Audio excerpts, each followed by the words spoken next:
Hi everyone, in this video, I'll show you how to add captions in Premiere Pro. First, select your video clip on the timeline, then go to the text panel.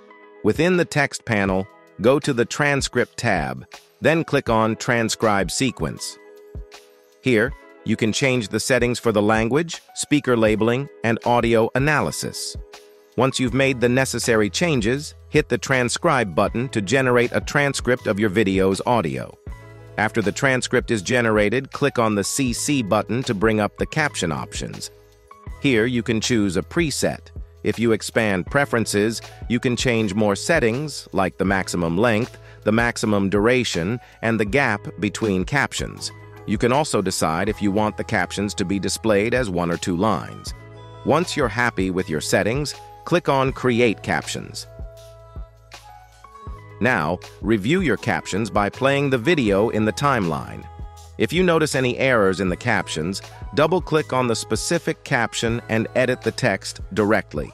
This will ensure everything is accurate. And that's it. You've successfully added captions in Premiere Pro. If this video helped, support us with a like and share your questions and thoughts in the comments below.